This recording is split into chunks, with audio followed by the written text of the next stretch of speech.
haciendo una oración, ¿verdad? Mari, si quieres, por favor, inicia.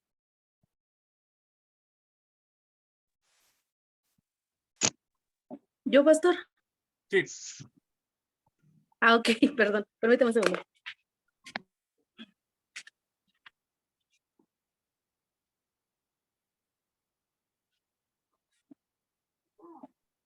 Padre, ponemos en tus manos nuestras vidas, ponemos en tus manos este estudio a nuestro pastor. Te pedimos que no le des la revelación, le des las palabras, la estrategia que necesita para hablarnos en esta tarde, en esta noche, y ayúdanos, Señor, para que en esta reunión salgamos enriquecidos. Bendícenos con tu presencia y ayúdanos a entender lo que hasta ahorita no hemos entendido en tu palabra. Tráenos la revelación y nos ponemos en tus manos. Amén. Ok. Amén y amén. Muy bien. Voy a pedirles a ver si se escucha aquí un ruido, ustedes me dicen. No sé si se escucha ahí. Hay un sonido que les moleste, ¿no? No. Ok. Vamos a iniciar hoy con la clase de hoy, ya que no tenemos tarea para revisar, ya que están trabajando en la tarea de la semana pasada. Entonces vamos a iniciar directamente con la clase. Hoy vamos a abordar la parte de las actitudes personales que tenemos que tener aquellos que anhelamos ser maestros de un discipulado.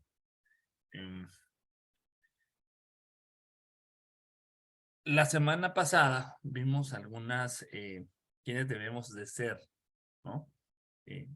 Debemos de ser nacidos de nuevo, debemos ser espirituales, debemos ser consagrados. Esas son cosas que son, ¿no? Pero no basta con ser nacido de nuevo para poder ser maestro, ¿no? No basta, ¿verdad? Con anhelar algo o con ser espiritual o con orar, no. Sino que tenemos que tener actitudes. Y la actitud es algo que nosotros podemos modificar, ¿sí? Es algo que está en nuestro control y que nosotros podemos cambiar incluso, ¿no? Una actitud es una forma en la cual nosotros actuamos ante determinada situación y de una manera que nosotros respondemos ante algún agente externo, ¿no? Eso es una actitud, ¿no? Y en muchas ocasiones, no sé, alguna persona, pastor, el jefe, el policía nos puede decir, cambia la actitud, ¿no? Es decir, estamos con la actitud incorrecta, ¿no? Y Dios nos da la oportunidad a nosotros, nos da dominio propio para que podamos ejercer una fuerza, digámoslo así, pues, interior que nos mueva a hacer algo, ¿no? Eso no depende de Dios, pues digámoslo así, sino que depende de nosotros. Estas actitudes que Dios nos deja en su palabra, pero que nosotros debemos cumplir, ¿no? Entonces, estas actitudes son necesarias porque si no las tenemos, no vamos a poder desarrollar un trabajo con un grupo, ¿verdad? O aún con una persona. Cuando hablamos de un discipulado, no estamos hablando precisamente de un grupo. Vimos en la primera clase que hay discipulados de uno. Imagínense que usted, Mari Cornejo, que está allá en la cámara, ¿va? Es parte de la congregación, pero pues radica allá. Mari, para quienes no la conocen, ella le gusta mucho compartir la palabra del Señor con la gente que no conoce, ¿no? Entonces viene una persona que Mari evangeliza y le dice esta persona, pues yo necesito aprender la Biblia. Entonces, le dice, pues, que enséñeme, ¿no? Hábleme de la Biblia. Entonces, Mari hizo un trabajo, ¿no? Para el Señor, pero ahora necesita poder trasladar una enseñanza, ¿no? Y es importante, si nosotros, por ejemplo, en este caso sería un discipulado de una persona, ¿no? Que Mari tendría. Eh, si Mari no tiene estas actitudes, difícilmente ella va a poder trasladar una enseñanza, ¿no?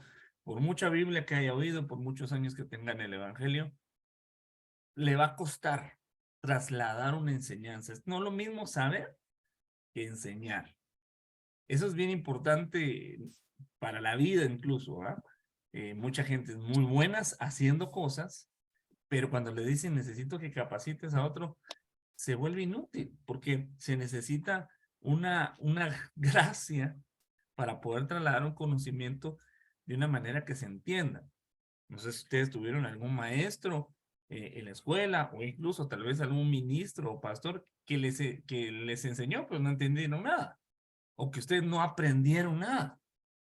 Y él dio el mensaje, dio el tema y nadie entendió. Perdón, hermano. Entonces, y hay gente que sabe tanto, que de tanto que sabe no dice nada, porque le baja muchas ideas, mezcla muchas cosas y no las puede poner en una estructura. Es muy importante que cuando traslademos una enseñanza tenga una estructura, ¿no? Por muy sencilla que sea la enseñanza, debe tener estructura, ¿no? O por muy gordito que pudiera ser un tema, ¿no? Yo, entre los ministros que admiro y respeto mucho es el apóstol Germán Ponce. Si usted lo ve enseñando en su programa de televisión, a veces él agarra el pizarrón y empieza ahí a poner estructuras de enseñanza, ¿no? A veces está con dibujos o con esquemas, ¿verdad? O con líneas de tiempo. Son estructuras en las cuales nosotros podemos asimilar mejor un concepto complejo. Pero el punto es qué actitudes tiene que tener alguien que quiere trasladar una enseñanza.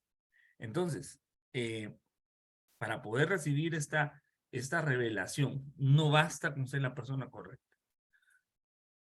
Usted, de veras, o con orar, perdón, hermanos, que orar es importante, pero necesitamos tener la actitud correcta. Alguien ponía un ejemplo de las vasijas, ¿no? Tal vez eres una buena vasija de Dios, pero en la posición incorrecta, boca abajo. Entonces, cuando la ponen en la lluvia, como tiene la posición incorrecta, no se va a llenar, ¿no? Entonces, si no sembramos, no dedicamos tiempo al estudio de la palabra, nunca vamos a cosechar revelación. La revelación no es algo que baja un ángel y nos dice un misterio y no. Podría ser, o sea, podría ser, pero lo más seguro es que la revelación de Dios venga cuando dedicamos tiempo al estudio de la palabra. Porque podemos recibir por decirlo así, pues, un método para poder estar constantemente recibiendo revelación, ¿no? Cada vez que estudiamos, el Señor nos abre los ojos y recibimos revelación. Entonces, la próxima vez que queramos revelación o que queramos ver cosas de la palabra, tenemos que ir a estudiar.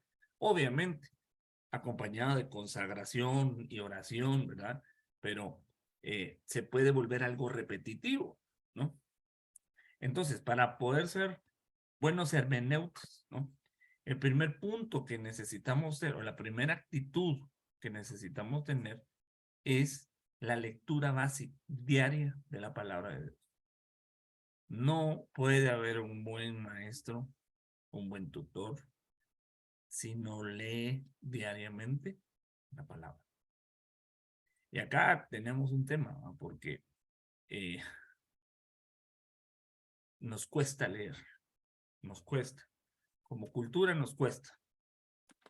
Pero la misma palabra nos invita. Y el Señor Jesucristo, cuando está enseñando a orar a sus discípulos, en aquel famoso Padre Nuestro que le llaman, ¿verdad?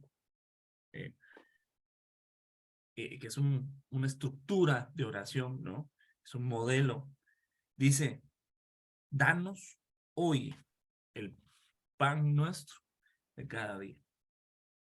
Yo puse ahí la foto de un pan, pero realmente no está hablando de la comida, ¿ah?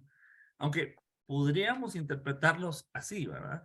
Y usualmente cuando usted está orando ahí por sus alimentos, dice gracias por el pan de cada día. Está bien, es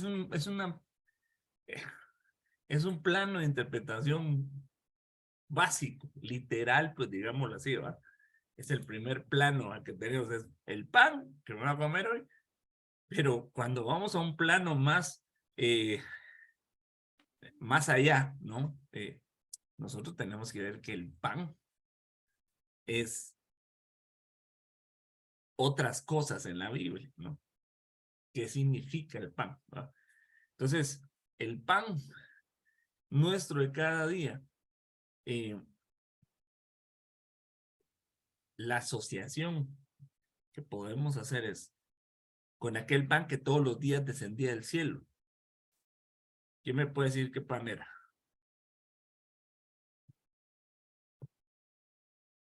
Eso está fácil, hermano. Maná. Ah, era el maná. Cada día recibían un pan. Mire, pues yo les aseguro que casi todos tenemos pan para un cierto tiempo, ¿sí?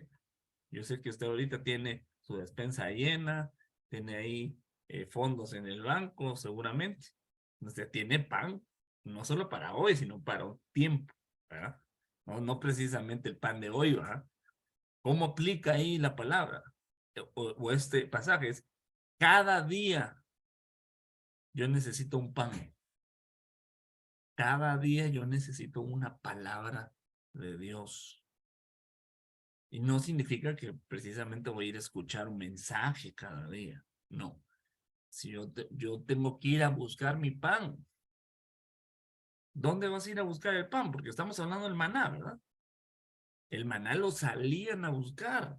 No le llegaba en la puerta de la casa. Entonces, nosotros tenemos que ir a buscar el pan en las escrituras, ¿verdad? Y buscar ahí qué es lo que desciende del cielo. Es decir, cuál es el rema de cada día, ¿sí? No es solo leer una escritura me toca leer Proverbios 10, ¿verdad? Por leerla, como un plan de lectura, no, sino ir a buscar ese rema, porque el rema es aquella palabra que se nos hace vida, ¿no?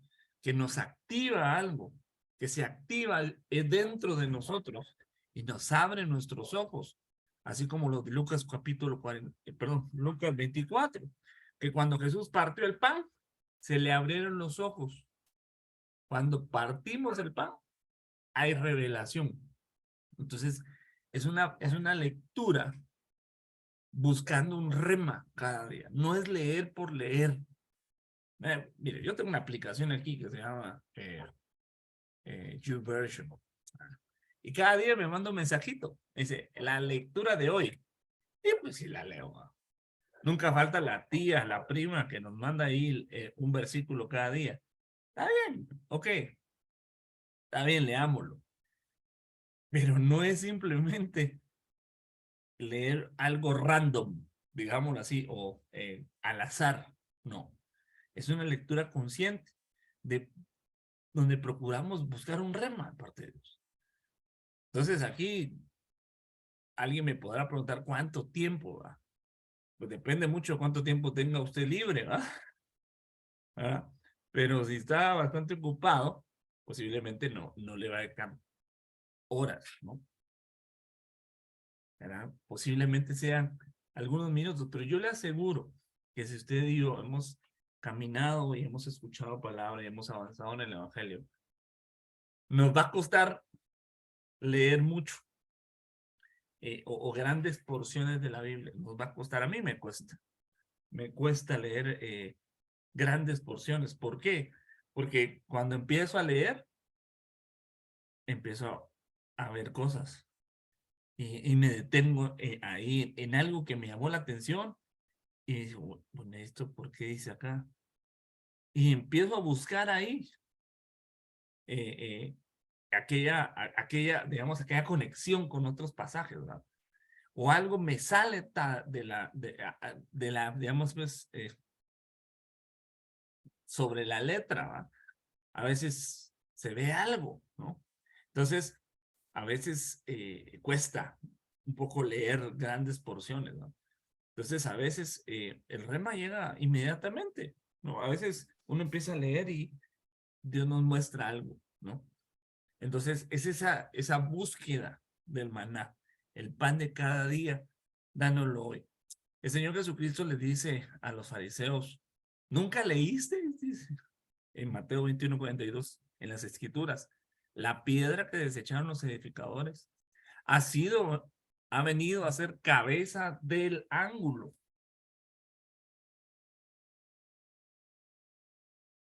El Señor ha hecho esto y es una cosa maravillosa a nuestros ojos. Por eso os digo que el reino os será quitado y os será dado a una nación que produzca sus frutos. Entonces, el Señor les dice, ustedes que dicen que estudian la Biblia y leen, ¿no han leído este pasaje? No, y ese pasaje está en Salmo 118:22. Ese es un pasaje, es un salmo mesiánico. Él es la piedra angular.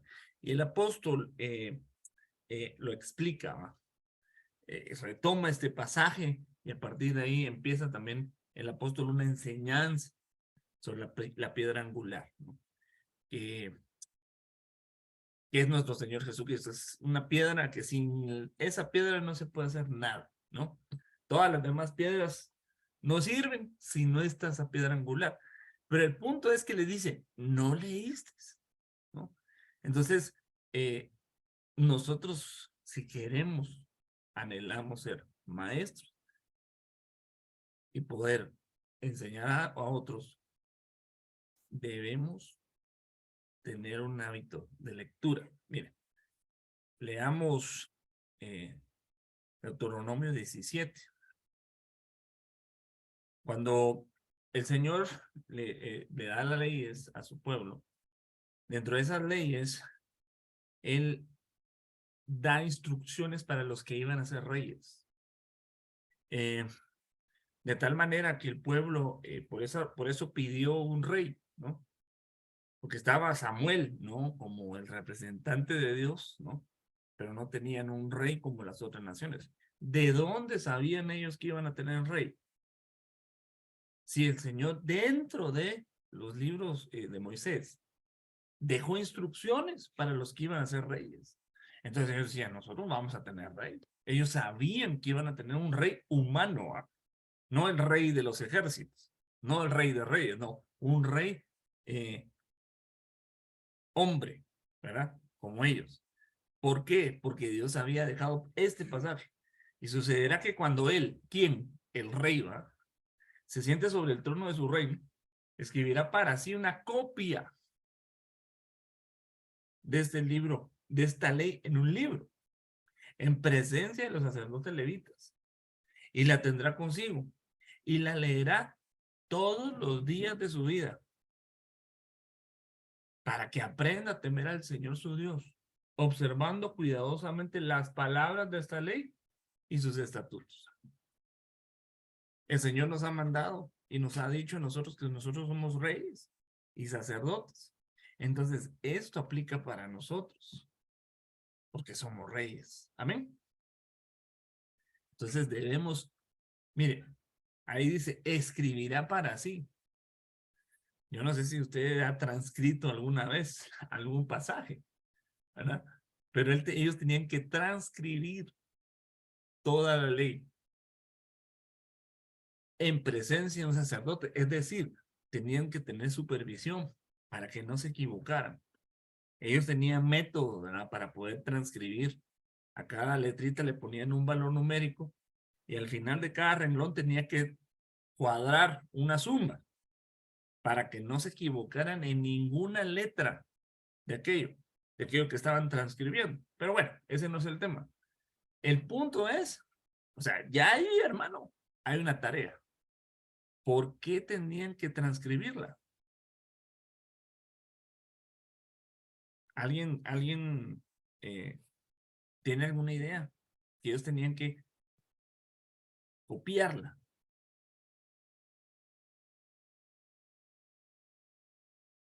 ¿A ustedes les pusieron a hacer dictados alguna vez en la escuela?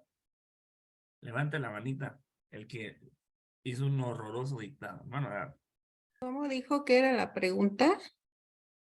¿por qué tenían que escribir para sí una copia de la ley?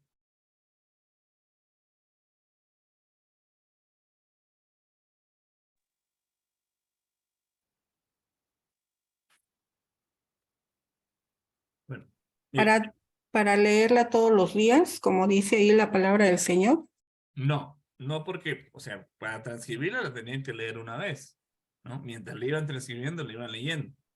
O alguien se la iba dictando, letra por letra, tal vez. Es que cuando uno escribe algo, está comprobado por los científicos que cuando uno escribe algo, está ocupando diferentes partes del cerebro, diferentes a las que oímos y vemos y hablamos, y se memoriza aquello de una mejor manera. Entonces, cuando usted y yo tomamos notas de ciertas cosas, nuestro cerebro trabaja en conjunto con el oído, con la vista, ¿no? Y se graba de alguna mejor manera aquello que escribimos.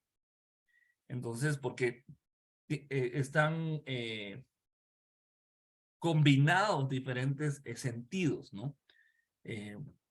Entonces ellos tenían de alguna manera que utilizar, o sea, para que ellos memorizaran.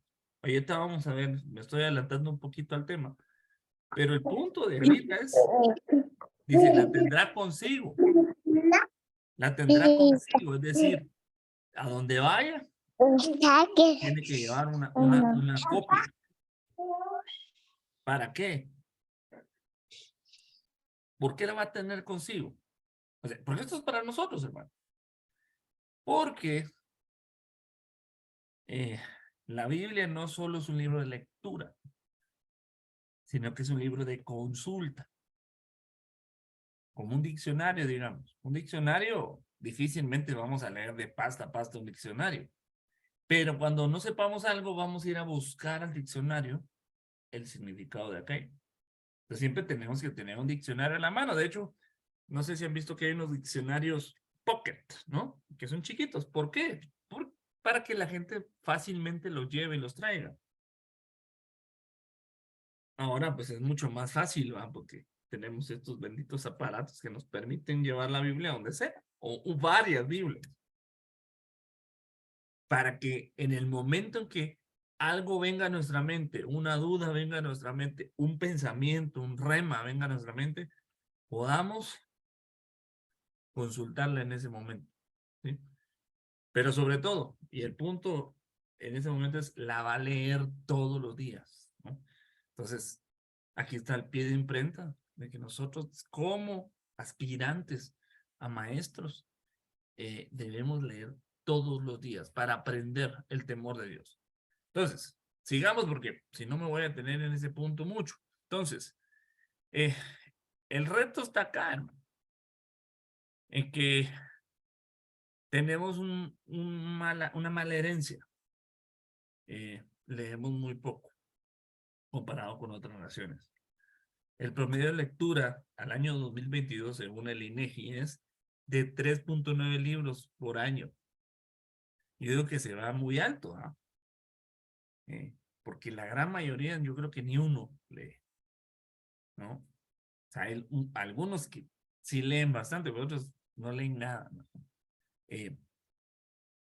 Allá en mi país, aquí, creo que también hay, pero en mi país hay unos periódicos, hermano, que traen muchas fotos y muchas imágenes y bien poquitas letras. Uno de ellos se llama Nuestro Diario Y casi todos son de noticias así amarillistas o de accidentes o de farándula, nada bueno, la verdad. Pura eh, notas que no traen nada positivo, digámoslo así, pues. Y esos son los más vendidos, los que traen muchas fotos y muchas imágenes y traen muy poco texto. ¿Por qué? Porque la gente no está acostumbrada a leer, no tiene ese hábito. Entonces, hermanos, nosotros debemos salirnos de esta estadística. Yo les invito y les exhorto en el nombre de Jesús que nosotros no cumplamos con esta estadística nacional, sino que seamos como Daniel, que tenían un espíritu extraordinario, es decir, no era común y corriente, no era como los demás, sino que era extraordinario. Entonces nosotros debemos cultivar una disciplina de lectura como maestros que queremos ser. No se diga a aquellos que ya tienen un encargo ministerial, hermano, perdón, tenemos que leer la palabra diariamente. Y no solo leerla, porque leerla es el primer paso, es llevarla a la práctica, ¿no? Como el Señor Jesucristo dijo, mi comida es hacer la voluntad del que me envió y llevar a cabo su obra. Eso es lo que nos fortalece, porque lo que hace la comida es fortalecernos. Entonces, cuando tú y yo hacemos la voluntad de Dios en su palabra, la cumplimos, nos fortalecemos, estamos comiendo. Bueno, sigamos, pues entonces la lectura es vital. Punto número 2, escudriñar las escrituras. Entonces, primero hay que leer las escrituras y luego escudriñar las escrituras. Y quiero retomar el pasaje de Deuteronomio 17, ¿no? Que lo estábamos desglosando, ¿no? Primero tenía que escribirlo en presencia de los levitas, luego llevarla a todos lados, luego leerla y luego observar cuidadosamente todas las palabras de esa ley. Ya no es lo mismo que leerla, ya no es lo mismo leer que observar. Eso está hablando de escudriñar. Ya no es simplemente leer. Yo quisiera que pudiéramos abordar algunos conceptos, digámoslo así, técnicos, ¿verdad? Porque escudriñar es una palabra que a veces no entendemos, ¿verdad? ¿De qué se trata? ¿Va? Sabemos que está en la palabra, pero necesitamos ver el significado de ella para poder entenderla mejor. Mira, hablando de observar, ¿no? Observar, ¿qué es? Es una técnica que consiste en observar atentamente un fenómeno, hecho o caso, tomar información y registrarla para su posterior análisis. O sea, observar es ver algo que sucede, algo raro, algo que nos llama la atención. Todavía no lo sabemos qué está pasando, pero es que podamos tener un ojo donde hay tal vez un patrón, ¿verdad? Bien, por ejemplo, le voy a comentar algo que a mí me sucede y que tal vez estoy yo, que procuro tener esa observación. En muchas veces, cuando se enlistan cosas en la Biblia, yo procuro leer cuántas ítems hay, ¿no? ¿Cuántos elementos de esa lista hay? Por ejemplo, si hablamos del pasaje anterior, veamos la lista, ¿no? De las cosas. 1, escribir la ley. 2, tenerla consigo. 3, leerla todos los días de su vida. 4, observar. Entonces, hay veces, hermano, que ese número a mí me da un patrón o me da una idea de algo más, ¿no? Porque podemos observar, es poner cuidado, atención a lo que estamos leyendo, no leer rápido. yo no sé si ustedes conocen en las técnicas de lectura rápida. No sé si alguno la tomó o algo. Hay técnicas, hay cursos, hay gente que dice, no, pues léete un montón en menos tiempo. Y para algunos es importante eso, no sé, alguien que tenga que leer en muchas leyes, ¿no? Por ejemplo, un abogado, un doctor, pues hermano, entre más lea, en menos tiempo va a ser mejor para su conocimiento. Pero la Biblia hay que leerla despacio, no hay que leerla rápido. No se trata de que tengo que cumplir el programa de lectura bíblica de al que estoy inscrito. No. A veces nos vamos a detener en un pasaje y lo tenemos que observar. Y el Espíritu Santo nos ayuda a ver cosas ahí. Nos ayuda. Pero nosotros tenemos que tener la actitud de observar, de ver cuidadosamente y registrar aquello. No, no simplemente observarlo, sino anotarlo. Yo no sé si usted tiene la costumbre de tener alguna libreta con apuntes no solo de las prédicas que oye, sino de los temas que usted estudia. Y ahí anotar. ¿Para qué? Para que no se nos olvide, ¿no? Este es un proceso del método científico, la observación, ¿no? Entonces, la observación es un elemento fundamental en todo proceso de investigación. En ella se apoya el investigador para obtener el mayor número de datos, ¿sí? Ahora, vámonos a la palabra escudriñar, que es observar, es examinar, inquirir, averiguar cuidadosamente algo y sus circunstancias. Eso lo dice la Real Academia. Entonces, cuando veamos la palabra examinar en la Biblia, podemos ver que es un sinónimo, por lo menos un sinónimo en español, ¿verdad? No bíblico, pero nos puede dar una idea de qué es escudriñar, ¿no? Es investigar, inquirir. Inquirir es preguntar. Mire, hoy tenemos hasta herramientas de inteligencia artificial para preguntarles cosas, ¿no? ¿Ah? Y posiblemente pueden ser de alguna ayuda, ¿verdad? Hoy tenemos, mire, hermano, hasta Google nos puede ayudar, ¿no? Y preguntar, ir y buscar. Pero el tema es que nosotros nos tenemos que volver investigadores de algo. Si algo nos llama la atención, si Dios nos muestra algo en la palabra, tenemos que ir a investigarlo, ir a estudiarlo. Porque seguramente el Señor ahí nos va a dar algo para nosotros o como un complemento a lo que estamos tratando de exponer, ¿no? Investigar es hacer diligencias para descubrir algo. Eso es escudriñar, ¿no? La investigación es un trabajo creativo y sistemático realizado para aumentar el acervo de conocimientos. Implica recopilar, organizar la información para aumentar nuestra comprensión de un tema o problema.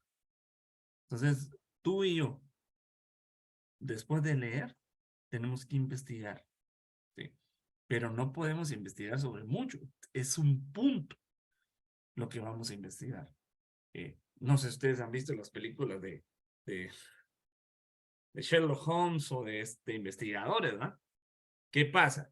Que ellos buscan una pista, ¿no? Es un indicio de algo que necesitan averiguar y entonces tienen que seguir la pista de aquello. Entonces, algo similar sucede en la palabra. Estamos leyendo y de pronto el Señor nos muestra algo, pero no sabemos qué es. Nos da una pista para que nosotros vayamos e investiguemos. No sé si me pueden ayudar con aquel pasaje que dice que la gloria de Dios es encubrir un asunto y la gloria de los reyes es investigarlo o descubrirlo. Si me pueden ayudar aquí en el chat, ese pasaje me ayudaría a complementar esto, ¿no? Es decir, Dios esconde cosas, es su palabra. Hay misterios, hay cosas que no están a simple vista. Y de pronto, cuando estamos leyendo o cuando estamos escuchando algún mensaje, gracias, Carlitos, Proverbios 25:2, dice, es gloria de Dios encubrir una cosa, pero la gloria de los reyes es investigar un asunto. Entonces, Dios dejó mensajes ocultos en la palabra, encriptados, que con una leída, perdón, no los vamos a encontrar. Pero de pronto Dios, como somos reyes y sacerdotes, de pronto nos da una luz de que ahí hay algo más, pero no nos dice qué es, sino que tenemos que irlo a investigar. Tenemos que ir, y ahí necesitamos tener herramientas, ¿verdad? Concordancias, ¿verdad? La concordancia de Strong es importante, tenerla, ¿verdad? Diccionarios, ¿verdad? Ir y buscar más en la misma palabra. No se vaya a leer comentarios ahí de autores ni otros libros, no, en la misma palabra hay que investigar. Porque hay una máxima que no debemos olvidar, que la Biblia se explica a sí misma. Si queremos encontrar algo de la Biblia, la misma Biblia nos va a decir, ¿no? Pero tenemos que investigar, tiene que haber un esfuerzo, ¿va? Para poderlo hacer. Bueno, sigamos. Dice, escudriñad las escrituras, el famoso pasaje, ¿va? Porque a vosotros os parece que en ellas tenéis la vida eterna. Y ellas son las que dan testimonio de mí. ¿Se recuerdan la tarea que hicimos en la clase anterior, no? Para ver a Cristo en el Antiguo Testamento hay que escudriñar. Hay que ir a leer, investigar, ¿no? Porque se habla de él, pero no está, a veces no dice Jesús, ¿verdad? No dice Cristo, ese es el Mesías, no. Hay que ir a escudriñar. Entonces, no basta con leer la Biblia. Sigamos. Investigar en la palabra griega, erenaudis, que dice inquirir, buscar, investigar. Entonces, si vamos y utilizamos este número y lo vamos a un diccionario, perdón, a la concordancia Strong, que yo espero que la tengamos, ¿no? Usted puede ver las veces que habla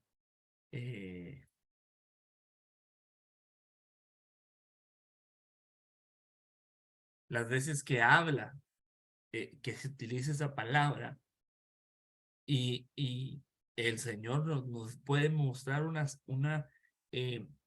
como una pieza, ¿va?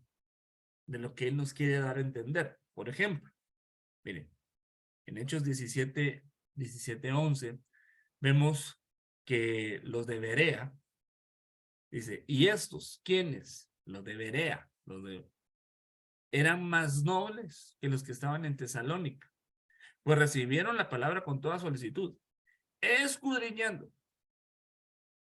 Entonces, si ustedes buscan esta palabra escudriñando, es esta palabra de aquí, erenau. Ereunau. Bueno, escudriñando cada día. Miren, pues no era una vez, era cada día, era un hábito que ellos tenían. Las escrituras, para ver si estas cosas eran así. Ok. Detengámonos un poquito en este pasaje.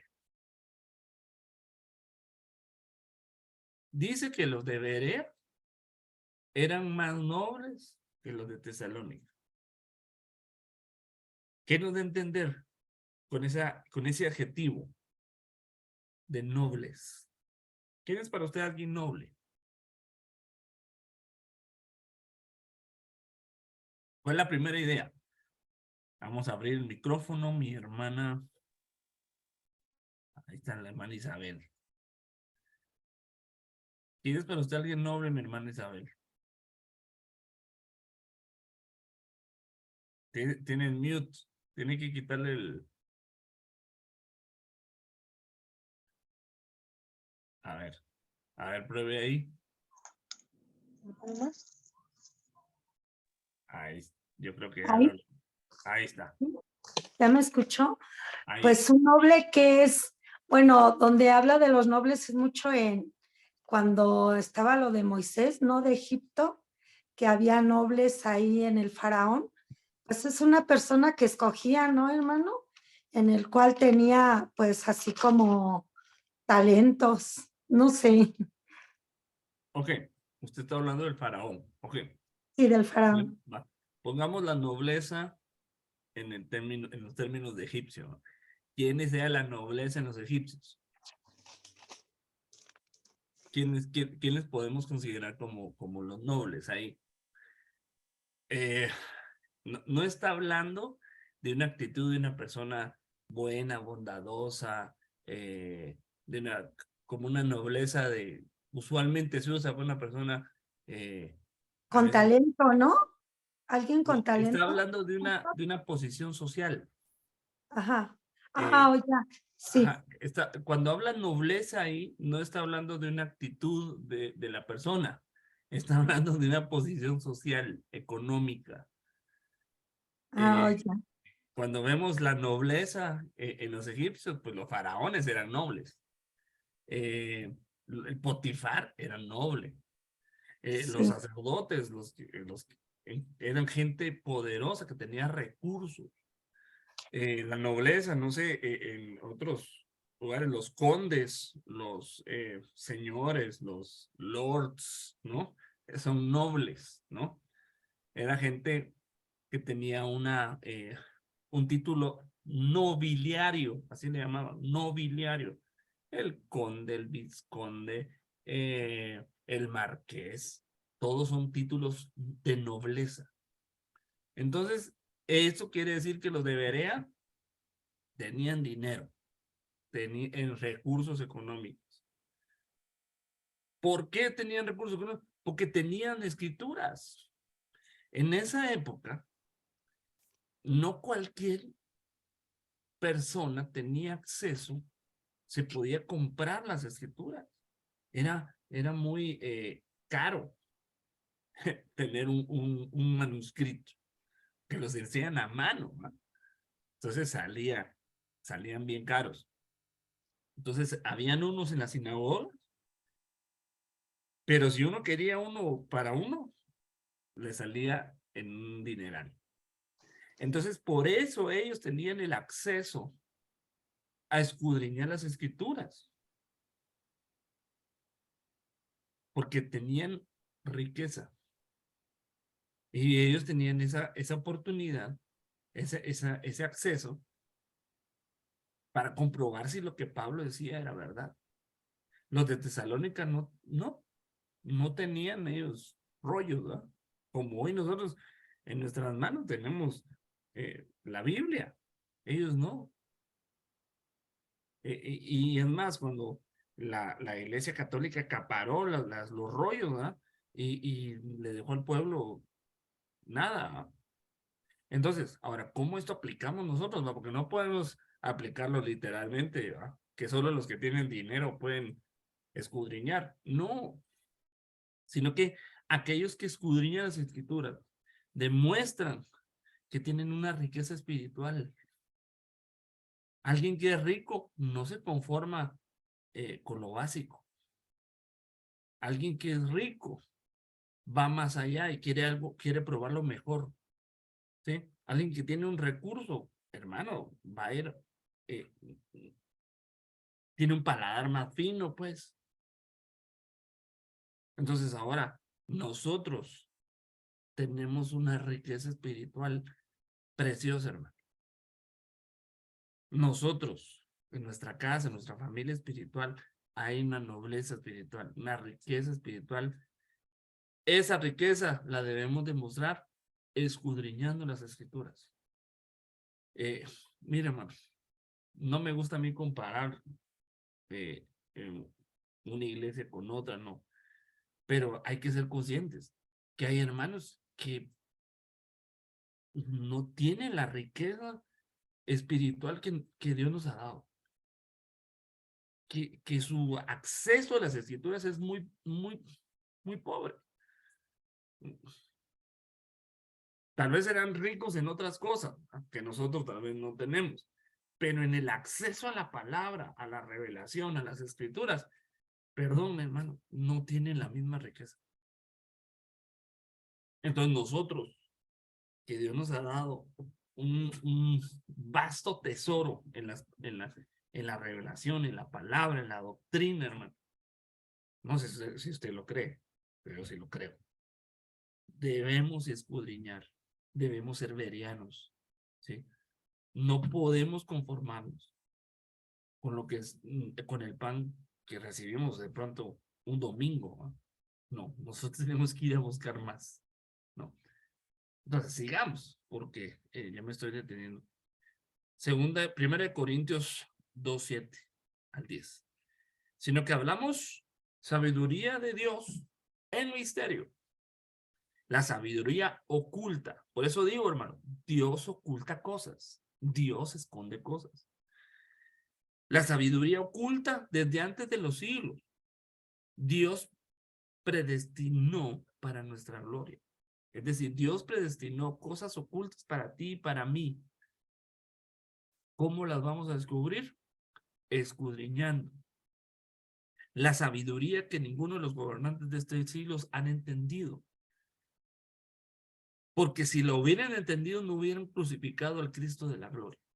Entonces, los rabinos, saduceos, fariseos, todos esos, no tenían esta riqueza. No tenían el acceso a esos misterios de Dios. No los entendían.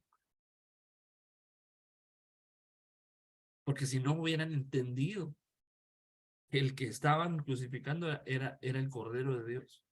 ¿Sí?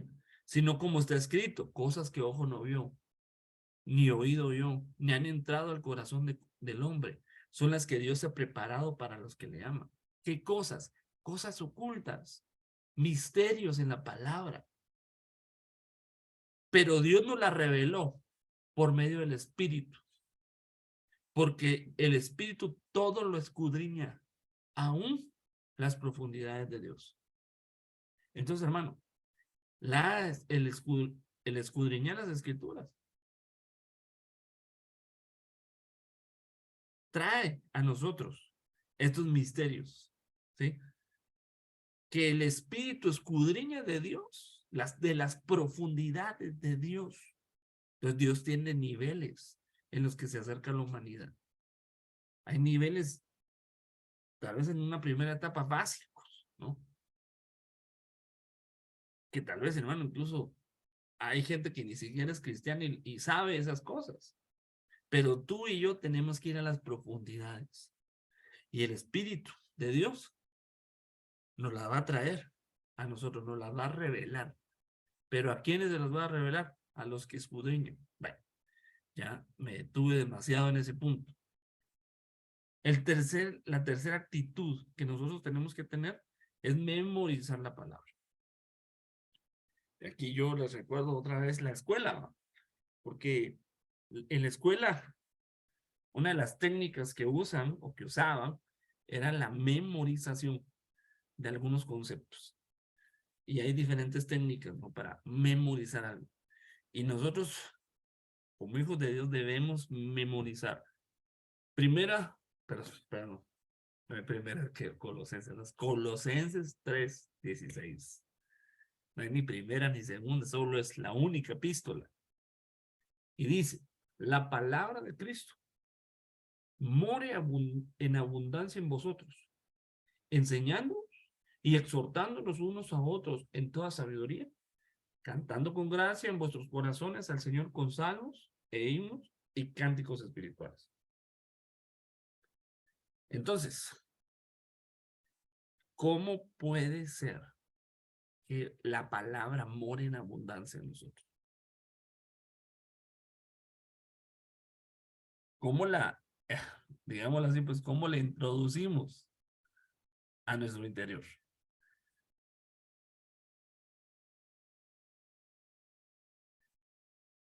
La manera en que tú y yo podemos llenarnos de la palabra de Dios es por medio de estar escuchando constantemente. Y ese escuchar nos va a hacer que memoricemos. Yo les puedo decir a ustedes que ustedes saben pasajes de memoria. ¿Por qué? Porque los han oído tantas veces que en su mente ya los tienen. Ya está, quedó grabado en su corazón, en su mente, en su disco duro, aquel pasaje, ¿no? Hay pasajes que son clásicos, ¿verdad? ¿Qué me puede decir un clásico de la memorización? A ver, aquí en el chat o si quiere abrir el micrófono. O que me diga un pasaje memorizado, pero que es clásico. ¿Quién quiere participar? Vamos a ver. Ya que nadie quiere, pues le voy a pedir al hermano Alan, ¿verdad? ¿Cómo estás, Alan? ¿Ya te puse en problemas o qué? Bien, pastor. Así como puso el hermano en el chat del Salmo 23 o el 91. Pero tú dímelo uno de memoria. Ah, Uno que tú te sepas de memoria. el 23. Jehová es mi pastor y nada me faltará. En lugares de delicados pastos me hará descansar. Junto a aguas de reposo me pastoreará y confortará mi alma. Me guiará por sendas de justicia por amor de su nombre. Aunque ande en valle de sombra y de muerte, no temeré mal alguno, porque tú estarás conmigo. Aderezas mesa delante de mí en presencia de mis angustiadores. Tu vara y tu callado me infundirán aliento. Y ya no me acuerdo de lo de que sigue. Bueno, dice la mayoría del salmo. Está perfecto. Lo memorizamos porque quizá en la escuelita bíblica o tantos mensajes que hemos oído, ¿verdad? O que nosotros personalmente algo nos bendijo y lo ponemos en cartelitos, ¿verdad? En marcos, ¿verdad? Para constantemente estar recordando aquello. Yo un día visité a unos amigos pastores hace años y en su casa, en todas tenían pegadas hojas con versículos bíblicos. En el baño, en la sala, en el garage, todos lados tenían hojitas. Así, con pasajes que ellos querían memorizar, ¿no? Entonces, es una técnica, es una manera de poder grabar en nuestra mente aquello, ¿no? Y nosotros debemos aprender a hacerlo, ¿no? Y debemos acostumbrarnos a hacerlo. Entonces, si memorizamos un pasaje cada cierto tiempo, al cabo de los años, se nos va a quedar grabado muchos pasajes, ¿no? Miren, Mateo 4:4. Y él respondió y dijo, escrito está, no solo de pan vivirá el hombre, sino de toda palabra que sale de la boca de Dios. A ver, ¿usted cree que el Señor Jesucristo tenía ahí un rollo? Ahí para, a ver, voy a buscar este pasaje, ¿dónde es que está? Y, no, hermano, el Señor lo tenía en la mente, en el momento en que necesitaba ese pasaje. El Señor, el Espíritu Santo, trajo ese pasaje y textual lo repitió, ¿sí? Entonces, muchas veces, hermano, nosotros vamos a estar estudiando la palabra y van a venir pasajes en medio del estudio. Van a venir pasajes que hemos oído, que nos hemos aprendido, que hemos leído. Van a venir. Por obra del Espíritu Santo nos vamos a acordar y podemos complementar lo que estamos estudiando con algo que el mismo Espíritu saca de nosotros y nos recuerda. Porque dice en la Biblia que Él nos recordará todas las cosas. Entonces, miren, cada vez que uno oye la palabra, que está expuesto en la palabra, alguna impresión hay en la mente y en el corazón. Y a veces, como a mí me pasa, y no me recuerdo exactamente cómo dice, pero yo sé que está en la Biblia. Entonces me auxilio, ¿eh? De buscadores, del mismo Google, y no dice, más o menos dice así, y ya encuentro el pasaje, ¿no? Pero lo ideal sería que pudiéramos tener el pasaje claro. Hace el domingo, ¿cuándo fue? Sí, el domingo por la noche, cuando estaba presentando al pastor Luis Armas, que estuvo de visita. Dije un pasaje, pero lo dije mal. No me acordaba cómo decir. Y lo dije y se me cuatrapeó, la verdad. Porque estaba diciendo de lejanas tierras, cuando alguien trae una palabra de lejanas tierras, ¿verdad? Y dije mal el pasaje, ¿verdad? Ya después dije, no, no va así. Y ya me fui a buscarlo, ¿verdad? Que dice que como el agua sedienta, como, ya se me olvidó otra vez. Como el agua fresca al alma sedienta, son las buenas nuevas que traen que vienen de lejanas tierras. Eso es Proverbios 25:25. Pero yo sabía que estaba en la Biblia, ¿no? Más o menos así. Pero en ese momento no me acordé, se me olvidó, se me fue el pasaje. Ahorita se me volvió a ir. Entonces es importante. Pareciera que no, pero es importante que tengamos también la costumbre de memorizar. Entonces, veamos otro ejemplo. Mire lo que dice Hechos 2:16. El apóstol Pedro, después del derramamiento del Espíritu Santo, cita literalmente al profeta Joel. Y sucederá que en los últimos días, dice Dios, derramaré mi espíritu sobre toda carne, y vuestros hijos y vuestras hijas profetizarán, vuestros jóvenes verán visiones, y vuestros ancianos soñarán sueños. Y aún sobre mis siervos y mis siervas derramaré mi espíritu en esos días, y profetizarán. Y mostraré prodigios arriba en los cielos y señales abajo en la tierra, sangre, fuego y columna de humo. El sol se convertirá en tinieblas y la luna en sangre, antes de que venga el día grande y glorioso del Señor. Y sucederá que todo aquel que invoque el nombre del Señor será salvo. ¿Usted cree que el apóstol Pedro tenía un rollo de libro Joel ahí para leer? No, no dijo más o menos, dice así, ¿va? Como Josué Galdames, que se confundió, ¿va? En el pasaje. No, citó de memoria. Y luego también citó otros personajes, otros apóstoles, citaban correctamente. Entonces ellos tenían la práctica de memorizar.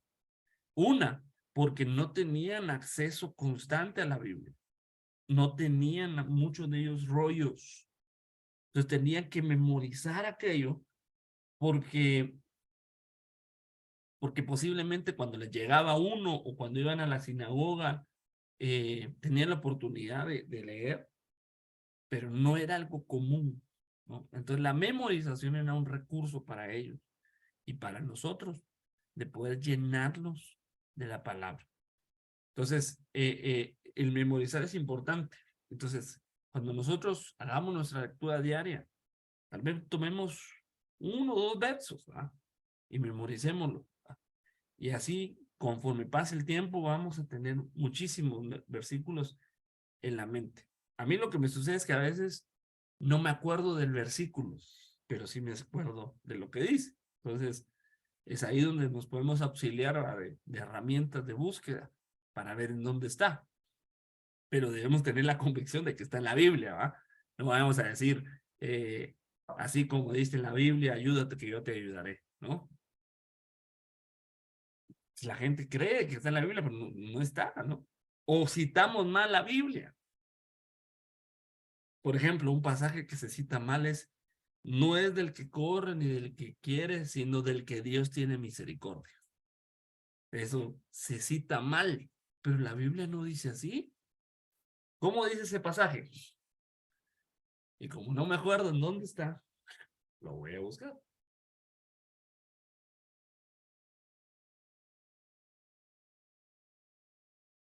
No es del que corre ni del que quiere, sino de Dios que tiene misericordia, no del que Dios tiene misericordia. No es del que corre ni del que quiere, es Romanos 9:16. sino de Dios. Entonces, ¿de quién depende? Depende de Dios, no del que corre ni del que quiere, no del que Dios tiene misericordia, no, depende de Dios. Entonces, por eso tenemos que leer despacio, ¿verdad? Por ejemplo, vemos a Esteban también, es otro ejemplo. Cuando Esteban le está dando su discurso frente a los judíos, hermanos, les empieza a hablar de Abraham, de Isaac, de Jacob, y empieza a hablar de los patriarcas, empieza a hablar del, menciona el cautiverio de Egipto y todo, hasta el templo de Salomón, hermano. Entonces, ¿cómo sabía él eso? Había memorizado, ¿no? Y en ese momento le aseguro que no llevaba ahí un bosquejo, ¿eh? Porque fue algo espontáneo. Y de la misma manera, si nosotros queremos evangelizar a alguien, a veces personalmente, es un buen recurso memorizar versículos. Queremos hablar con alguien y cuando nos hace una pregunta, van a surgir, van a venir en nuestra mente. Bueno, sigamos porque no puse reloj, perdón, se me olvidó. Pues voy a ir un poquito más rápido ahorita. El punto, la actitud número 4 es comparar.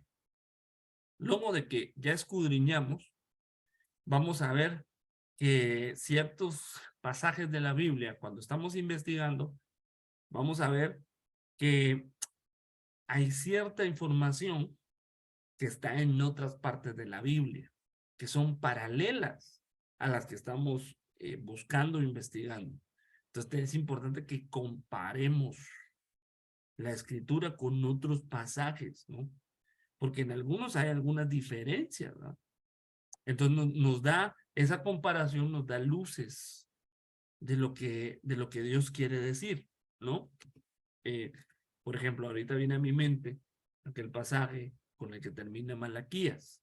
Perdóneme, pues no lo tenía preparado porque Malaquías al final dice que Él hará volver el corazón de los padres a los hijos y de los hijos a los padres antes de que venga el día grande y terrible del Señor.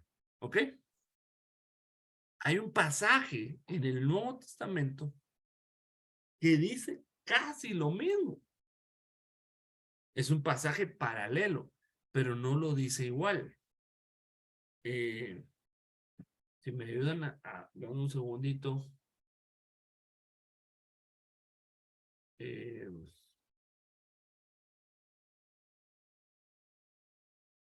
Está en los evangelios.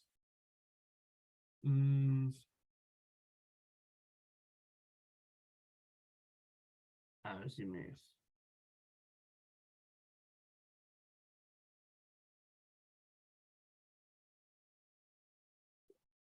Regáleme un segundito en lo que no encuentro.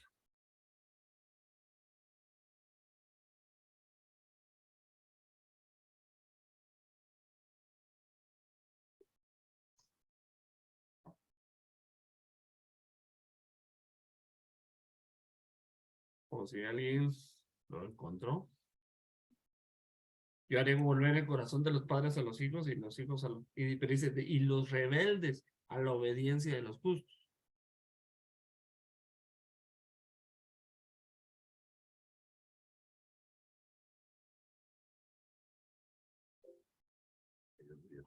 Cuando quiero encontrar algo no me funciona.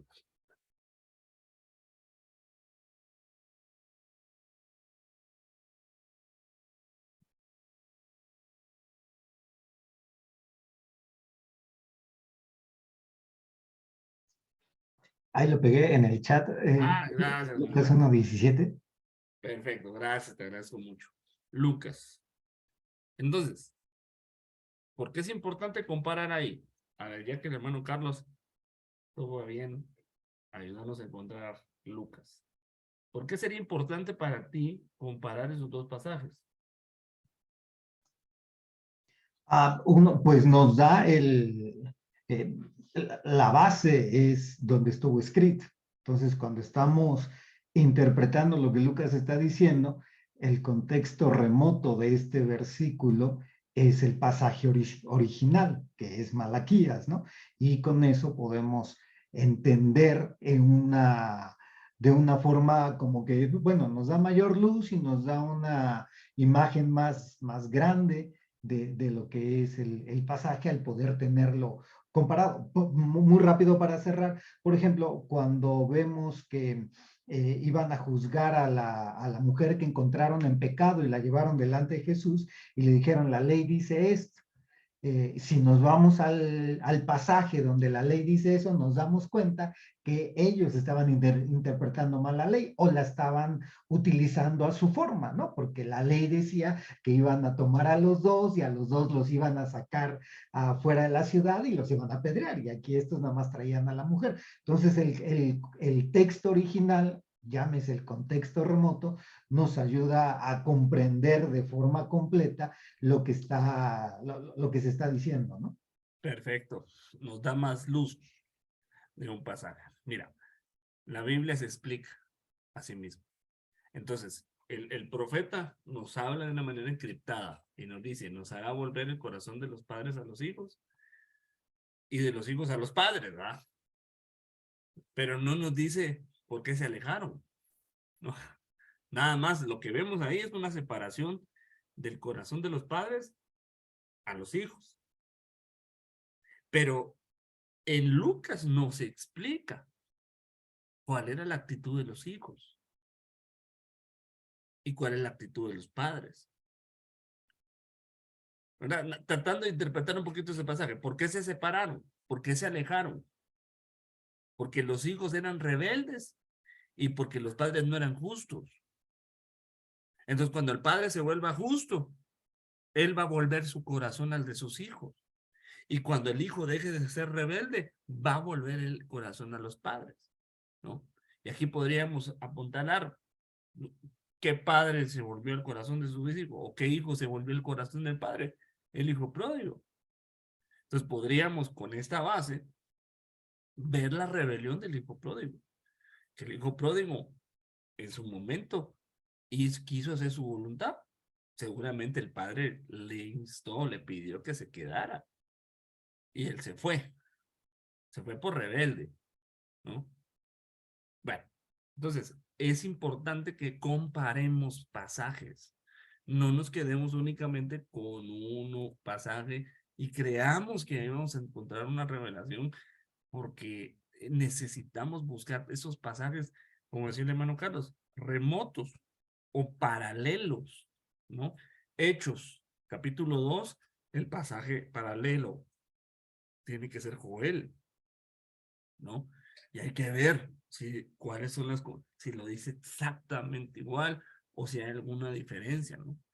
Y de esa manera, hermano, nosotros podemos ver que al juntar estos dos pasajes, o tres, ¿va? O los que encontremos, ¿no? Se trata de estar dándonos como el complemento, ¿no? Y hay un pasaje en Salmo capítulo 119, verso 160, que dice que la suma de tu palabra es verdad. Pero para que haya una suma tienen que haber más de, ¿cómo serían sumando, ¿verdad? ¿Sí? En multiplicación es producto, ¿no? De dos valores, pues, que se unen y hacen una suma. Entonces, la suma de tus palabras, es decir, la suma de Lucas capítulo 1, versículo 17, más Malaquías 4:16, nos dan la verdad, ¿sí? Un solo pasaje. Perdón, hermano, si nos paramos en un solo pasaje para decir lo que a nosotros nos parece una verdad, mejor no lo digamos. Mejor busquemos un pasaje paralelo, ¿verdad? No para jalar lo que queremos ver, no. Para complementar lo que es de Dios. O para el plano de ver que no, ¿ah? Bueno, sigamos. Entonces, un ejemplo de esto es que para ver la salvación de una manera completa, tenemos que comparar los evangelios, ¿sí? Tenemos que ver, si vemos un milagro de Jesús, tenemos que ir a ver cuál es la armonía de los evangelios, que así le llaman, y ver ese mismo milagro, cómo lo cuenta Mateo, cómo lo cuenta Lucas, como lo cuenta Juan, o si lo cuenta, y sumarlo. Y vamos a tener el panorama completo, ¿verdad? Porque cada uno ve un ángulo diferente de Cristo.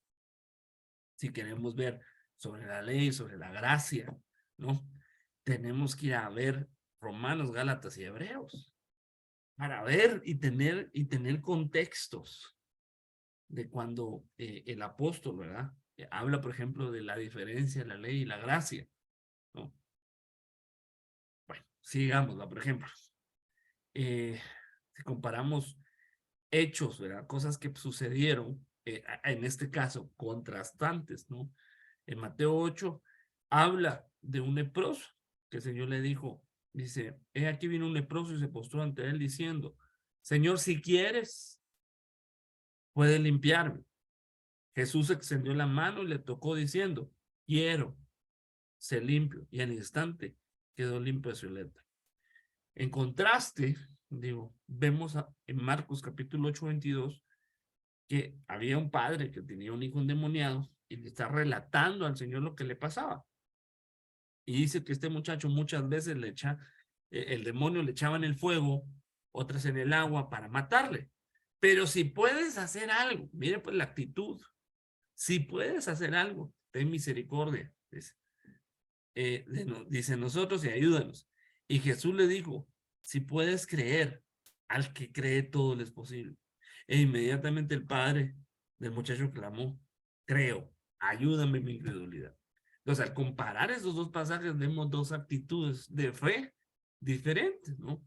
En el primero, ¿verdad? Vemos a alguien con fe, ¿no? Que le dice, Señor, si quieres, puedes limpiarme. Y en el otro le dice, si puedes ayudarme. No dice, perdón, ¿cómo que si puedes? Y para el Señor todo es posible, ¿no?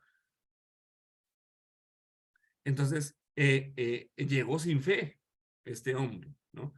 Y el Señor lo ayudó en su incredulidad. Bueno, también se puede comparar, o debemos, mejor dicho, comparar lo profético.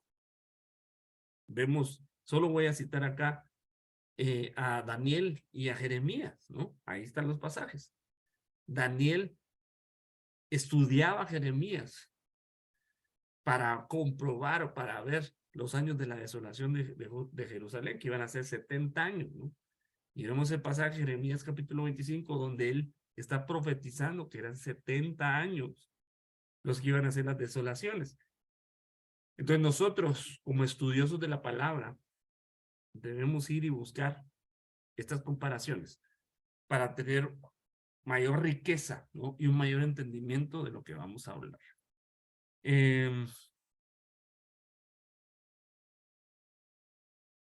Lucas era un investigador, era alguien que escudriñaba porque había aprendido el método científico, ¿no? Porque era médico. Entonces, él había investigado, dice Lucas 1:3, que había investigado todo con diligencia, y dice, desde el principio y escribírtelas ordenadamente, excelentísimo Teófilo. Entonces, lo que es el Evangelio de Lucas es un documento de una investigación, ¿sí? Que nos invita a nosotros también a que seamos investigadores, que cotejemos. Dice Mateo capítulo 13, versículo 52, digo, pero todo esto, por eso todo escriba se ha convertido en un discípulo del reino de los cielos, que es semejante al dueño de una casa, que saca de su tesoro cosas nuevas y cosas viejas. ¿Para qué? Para compararlas. Las cosas viejas están hablando del Antiguo Testamento y las cosas nuevas, ¿qué? Del Nuevo Testamento. ¿Y qué hace?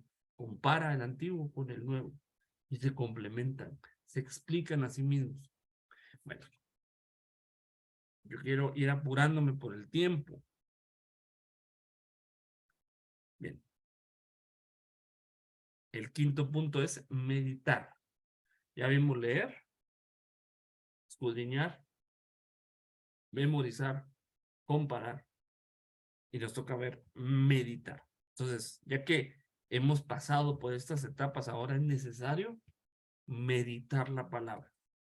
Y meditar la palabra es tener esta palabra, esto que aprendimos, que meditamos, perdón, que escudriñamos, que comparamos, tenerla en nuestra mente, en nuestros pensamientos constantemente. Como, como ovejitas o como bueyes, si queremos el ejemplo. ¿Por qué digo esto? Porque estos animalitos son rumiantes. ¿Y qué significa ser rumiante? Entonces, tenemos que ser rumiantes nosotros, ¿no?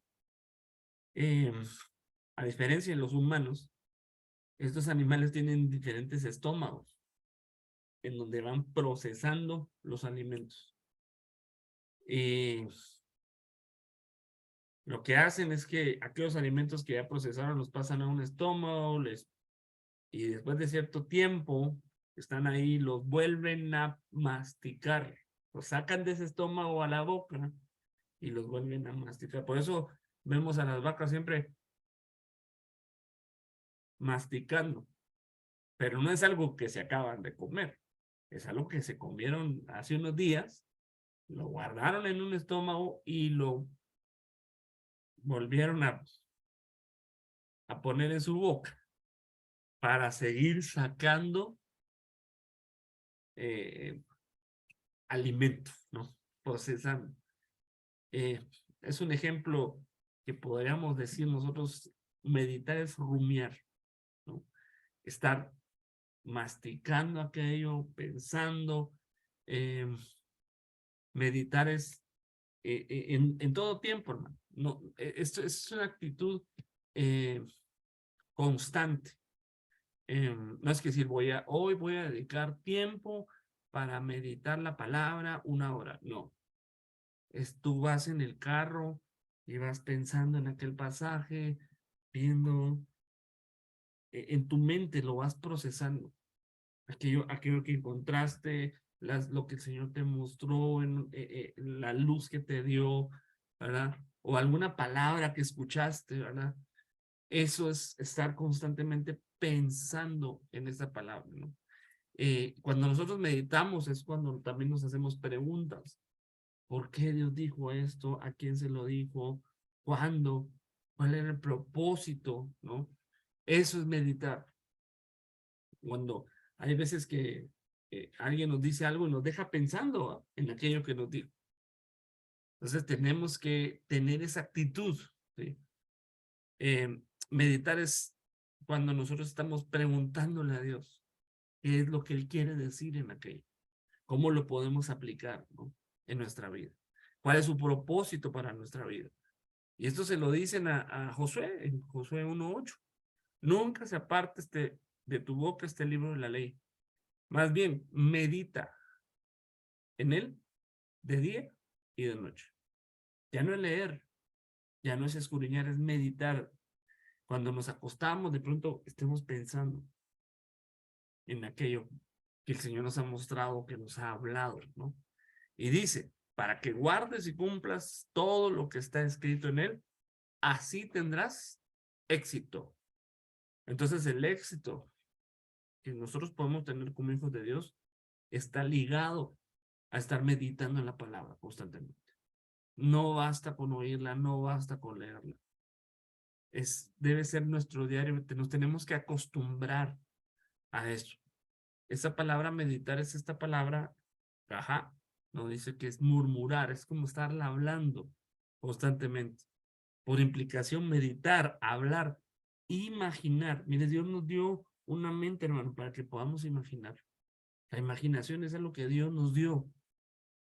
En donde nos podemos, hermano, crear aquí un escenario, ¿no? Y a veces en nuestra mente, hermano, poderla trabajar mientras estamos haciendo otras cosas. Mientras te estás bañando. Yo no sé a quiénes les ha ocurrido ideas mientras se bañan, ¿no? O mientras manejan, ¿no? Es porque la mente no para.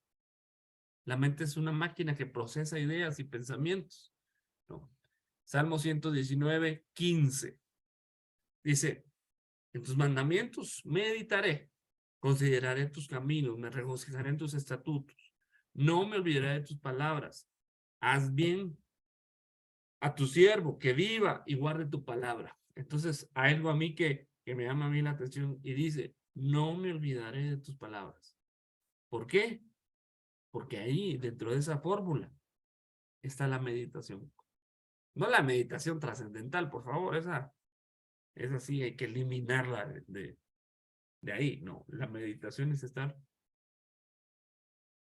con la palabra de Dios en nuestra mente todos los días. Cuando meditamos en la palabra de Dios, aprendemos a escuchar su voz, porque le preguntamos a Dios y Dios nos responde, Dios nos contesta, y no, a veces nos contesta con la misma palabra, ¿sí? En la meditación de la palabra, y le decimos, Señor, ¿por qué le dijiste a Moisés que tenía en la mano? ¿Por qué, Señor? ¿Qué tiene que ver? ¿Qué tiene que ver la mano? ¿Qué es la mano, Señor? ¿Qué bendiciones pusiste en su mano? Entonces, y el Señor te va a responder, mira las veces que le dije a Moisés, ¿qué tienes en la mano? Cuando estaba en la zarza, la mano que se le volvió leprosa y sanó. Bueno, entonces, ahí pueden venir respuestas de Dios a nuestra mente, a nuestro corazón, cuando estamos meditando.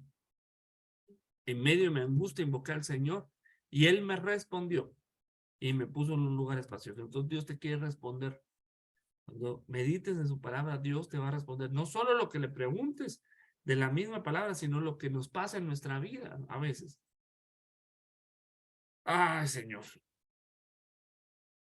Respuestas que vienen por meditar en su palabra. Job 38:1. Entonces el Señor respondió a Job. Entonces Dios responde a nuestras preguntas. Desde el torbellino y dijo, ¿quién es este que oscurece el consejo con palabras sin conocimientos? Dios responde. Salmo 28:1.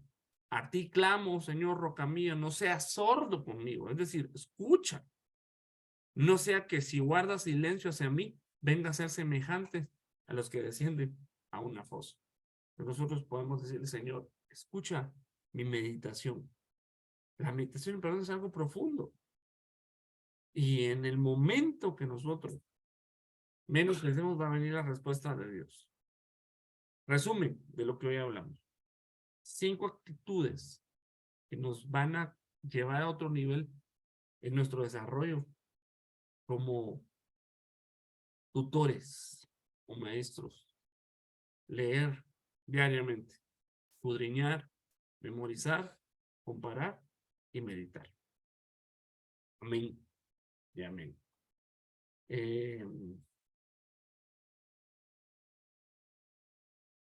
Quisiera dar la oportunidad de que si alguien tiene alguna pregunta o duda, pueda.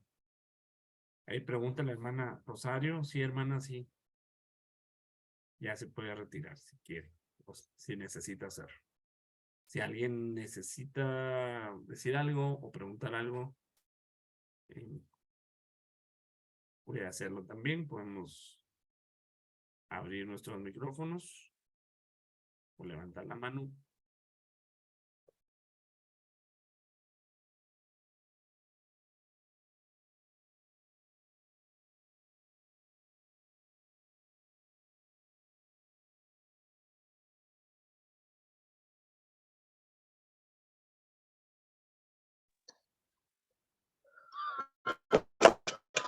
Ok. Ok. Bueno. Entonces, si no hay ningún comentario o pregunta, pues vamos a darle gracias al Señor por este tiempo. Quisiera invitar a ver aquí a la pastora Nina que nos despide en oración, por favor.